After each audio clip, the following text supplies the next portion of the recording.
आज हम ट्रिक देखेंगे जो 10 सिख गुरु थे उनको याद करने के लिए। तो सबसे पहले इनको याद करने के लिए एक स्टोरी समझेंगे सिंपल सी, कि एक सन्यासी थे, वो बहुत तप तपस्या कर रहे थे लेकिन वो थक गए थे। तो वो बोल रहे थे, ना अंग अमर, ना ही मेरी बॉडी अमर हो पाई, ना राम का अर्जन, ना ही मुझे भगवान दिखे, हरे गोविंद हरे कृष्ण बहादुर शेर नहीं मैं।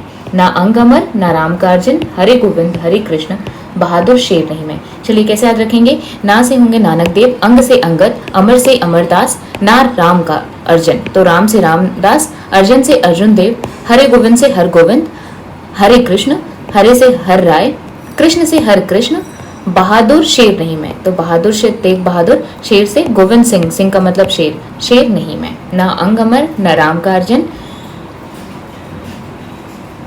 हरे गोविंद हरे कृष्ण बहादुर शेर नहीं मैं। ठीक है, अब सबसे पहले देखेंगे नानक देव जी को। तो ये 1469 से 1539 तक इनका टाइम पीरियड रहेगा।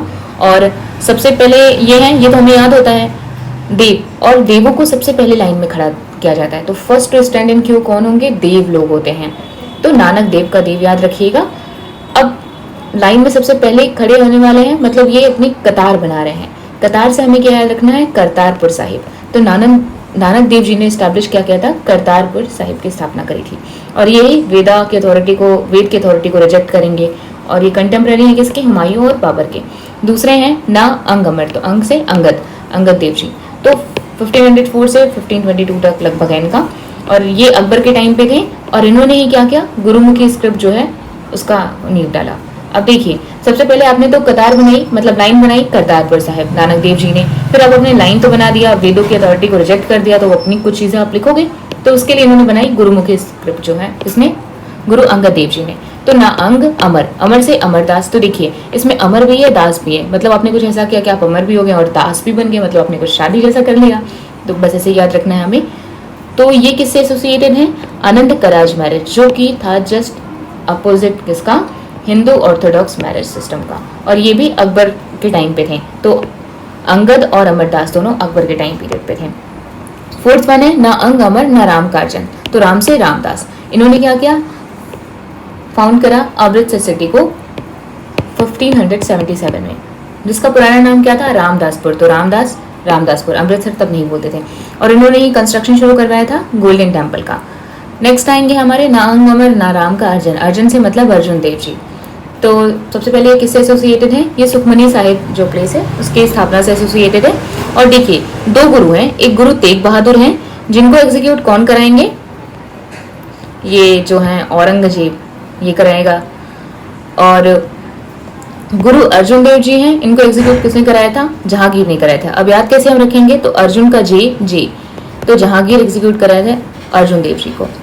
अब देखिए ये कंप्लीट कराएंगे गोल्डन टेम्पल का जो कंस्ट्रक्शन था, और यही कंपोज करेंगे आदि ग्रंथ को 1604 में।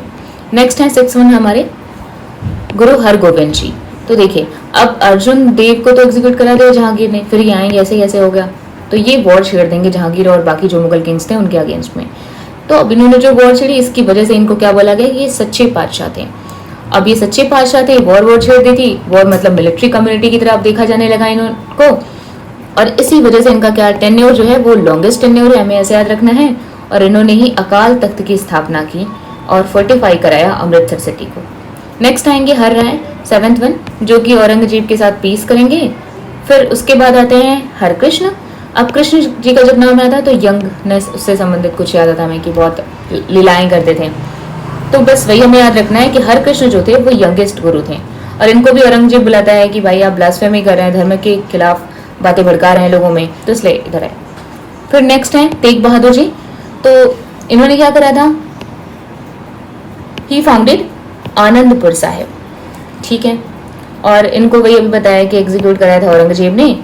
और इन्हीं का जो गुरुद्वारा बना है वो शीशगंज साहिब के नाम से जाना जाता है। कहाँ पे, दिल्ली में। 10वें गुरु कौन थे, गुरु गोविंद सिंह जी। और इन्होंने स्टार्ट किया था क्या, खालसा पंथ। और ये कास्ट सिस्टम के एकदम अगेंस्ट में थे। तो इन्होंने बोला कि जितने भी लड़के होंगे वो अपने नाम के आगे सिंह रखेंगे, और जितनी भी लड़कियां होंगी वो अपने नाम के आगे कौर लिखा करेंगी। और जो 5 एसेंशियल चीज होती है सिखिज्म की, वो भी इन्होंने ही दिया था, केश, कड़ा, कंघा, कृपाण और कछेरा। अब देखिए कैसे याद रखेंगे, सिंह, सिंह मतलब शेर, शेर जब आता है तो सब खत्म, सब खलास हो जाता है। खलास में याद रखना है, खालसा पंथ शुरू करा था इन्होंने। तो टोटल 5 अकाल तख्त थे, जिसमें से 3 जो है वो पंजाब में है, एक पटना में और एक महाराष्ट्र में है। देखिए कैसे याद रखेंगे। सबसे पहला अकाल तख्त साहिब, तो हमने देखा था कि तख्त, अब तख्त पे वही बैठेगा जो सच्चा पातशाह होगा। सच्चा पातशाह कौन था? जिन्होंने जहांगीर और बाकी मुगल के खिलाफ एक जंग छेड़ दी थी, गुरु हरगोबिंद जी।